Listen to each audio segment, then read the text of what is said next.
Real Shift Podcast. The Real Shit Podcast. This is Ignacio and Debra. Glad to be here with you again. And this is episode number 8. It is. They are rolling through. They are. So we're here this week. Current events. California had a hurricane. Although, was it a hurricane? They said it was going to be, and then I heard something about a tropical storm. I know that when I called my parents to check on them, because I did panic slightly. Yeah.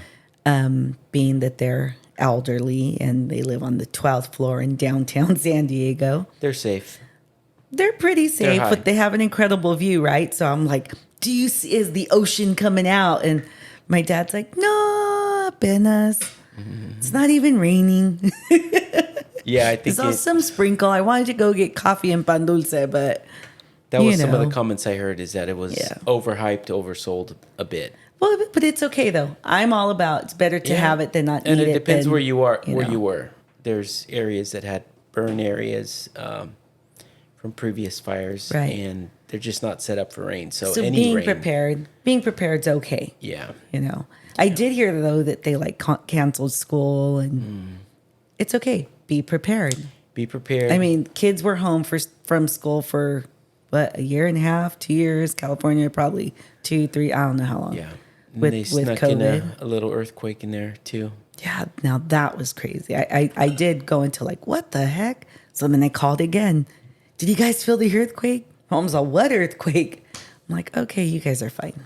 So yeah, so we're here with episode 8, and today we're going to be talking about politics in people, and around this conversation is some of the pros and cons, or the outcomes we've seen, and we've seen it, and I'm sure people watching it out there have seen it, when it is a politically charged climate, especially when it's an election year. What happens to friends, what happens to families, what happens to couples, what happens to neighbors that are on polar opposites of the political spectrum, and the divisiveness that can happen. And I mean, we saw it in 2016 and we saw it in 2020. I think 2020 was the worst ever. Was, as long as, we've lived through these cycles of election year, it's always tense. It's always all that push up all the way to November. But 2020, I mean, and then beyond 2020, we just kept going and going, and all the recounts and stuff. But I think that the sad part about it is witnessing how many people broke up. Yeah. Some of them being very, very close friends. I mean, we've even had it, and I would say not that worry. Personally, I'm not extreme on a position. I was actually shocked. I was like, what? But, you just see folks that have done that, and we know couples that are on polar opposites. They're married couples, and you just see that strife that happens and that comes up. So part of that argument can be made, well, you need to stand up for what you believe. You need to be vocal about it. And if it means you tear up wherever you're at, your workplace, your job, your relationship in your family, then so be it. And another is a stance that I see, and I've seen it come out more after the last election, which is people are just tired and they just don't want to talk about it anymore. Right. Or they don't want to talk about it because they don't want it to impact the relationship. Where do you tend to stand on that? Being that I was heavily involved in the political world when we first got married, congressional campaigns, and that, I mean, you are completely all in. Never really brought it home. I'm trying to remember, because we were, in the church and in the organized church that we belonged to then, and then a little later on, helping out here. And so, you're supporting the causes, right? There's cause behind the candidate that they are campaigning for. But when it comes to my personal, I just prefer not to bring it up. Or I have friends that I know have the same values that I carry. And it's not that we talk politics, but we will talk values. We'll talk policy. So I think there's that difference, right? There's politics and there's policy. I'm government affairs director for NARA Greater Phoenix. It's about policy, and that's one thing that I always say when I stand up to speak at any of our events, to talk about the four pillars that we are supporting on a national level. Is it's about policy. It's not red, blue. It's not them, us. It's about what do we need to do to make this situation better as a whole. Right. Because we can't bring change without working together. And that's in any case, whether it be public school systems, whether it be affordable housing, tax, whatever the issue is, we have to come together and agree. It's a win-win situation, right? We need a win, right, on both sides, and that's when we get the best outcomes. Is when everyone can get on the same page. We may not all agree for the same things at the end, but it's getting on the same page to bring some kind of change or bring resolution. If not, you never win. You don't get to a solution. So yeah, but I think the other piece driving that, and I do agree, policy, in most cases, two human beings tend to find common ground, right? We believe, we want health, we want our kids to have good schools, we want there to be opportunity, we want there to be fair tax rates for people, regardless of your bracket. There's common ground usually when you talk about these, but I think where it gets really divisive is how things get spun, or working on the book, and one of the dynamics that they recommend is something prickly. So certain posts, the posts that get the most traction, is anything that's going to cause the largest debate. It's something that's going to make the shock factor. Or a line in the sand of good versus evil. Them and us. Yeah, we're right, lose, wrong, good, evil, and win, lose. And once you get that charged into it, where it's like, where now I identify with my politics, I am it is me, then I think that's why you see some of these breakaway in relationships, churches, workplaces, affiliate groups, is because identity politics is where I can no longer detach my identity from this. This is where it's like, it's all in. And if you're for that, then you're against me. Yeah. And that's where it just seems to go to hell in a handbasket, so to speak. Yeah. Yeah. It's, I mean, we experienced, some stuff in that where I was probably taken back, because I am about people. Mm-hmm. We're about humanity. I used to be hardcore on one spectrum, and because of Zan, right, and his awareness to social climate and just the learning that he did in his short time, opened up my eyes to views that I had a misalignment, and just a misconception, right, because of what I thought to be right. And I was right. This is what it is. This is what I believe. This is why I do. And, if you only listen to one channel, you're going to get as my brother was speaking earlier, the vomit, right? The word vomit that channel. So Zanny actually is the one who taught me, encouraged me, and just listening to him. He had so much wisdom from that kid, is that you've got to listen to everybody. Like, listen to that channel, but listen to this channel. And when you do that, you're like, oh my gosh, like, this is ridiculous. Like, is there the medium? Like, can't we just all get along? And that's just, Yeah. it's like, why can't we all just get along? You Well, know? there's I think there is something to being genuinely curious, and kids are, why is that, why is that, why is that, and they're genuinely curious, and I don't know what age it is where kids, as they're growing up and becoming adults, they just lose curiosity. I know I'm right, you're wrong, and the curiosity, I think that's what, like you said, being open to hear another view. I do think that there would be a lot more healing of relationships, or a lot more compassion, if we did learn how to listen to each other in a way that's very curious, to say, tell me about your view, not from a sarcastic place, but really saying, I would at least like to see what you see when we talk about, Right. any of these big topics that tend to really just divide or cause, ugly things, or you see bombings and all these things that happen. I heard a quote this week, and it said, most people don't listen. They're just preparing their response, and when you think about that in terms of this topic, we're talking about politics and people.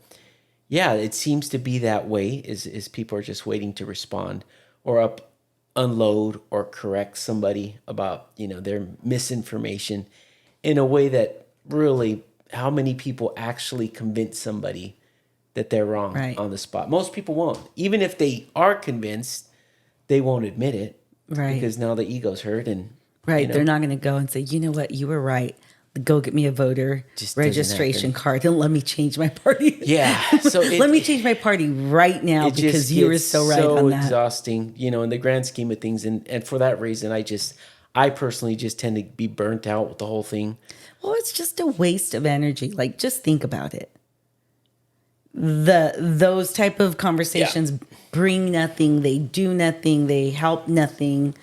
And at the end of the day, what's gonna be is gonna be. Doesn't mean that you don't care and you don't support, but the energy spent, like, we could actually, how about let's use that energy and actually help somebody, or do fix something, or fix something, or put it into action. Well, the other piece to this is echo chamber.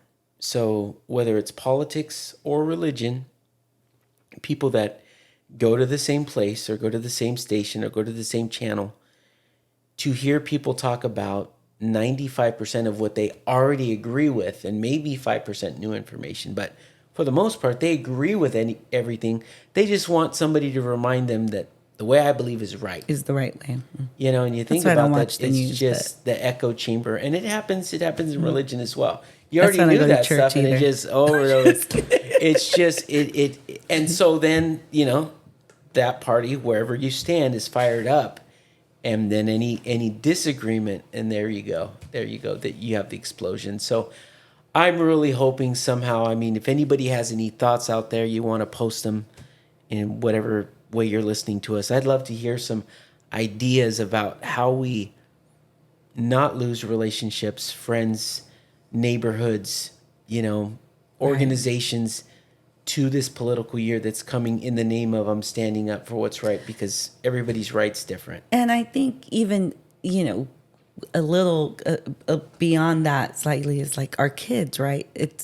I want now, Ava being 15, she, in 3 years, I mean, she will be able to vote the next term, not this one coming up, the next Right. one. But she needs to choose what she wants to choose. I want her to think for herself. I don't want Ava to say, well, because my parents do this, I'm going to do this. It's like, Pretty sure seek it that's out not for gonna happen. yourself. Well, definitely not going to happen. Like, everything happens now. sure it's But not you know gonna what? But I think that we allowed in our home, even with Zhang, when he was Make your growing own into, make informed your own choice. informed choice. You research that. Right. This is why I do, but you need to choose as to why you believe or you think, and we are impacting our children.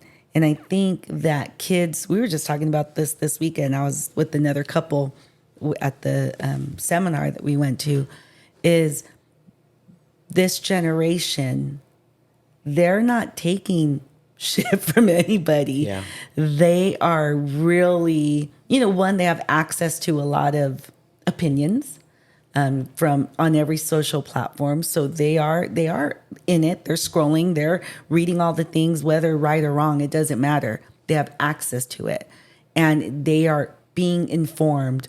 So I just hope that whatever decisions Ava makes, Right. she does the best to not just, look, research, be informed, have those conversations with others, but then she also takes maybe what we've shared to make a well-informed decision. Yeah.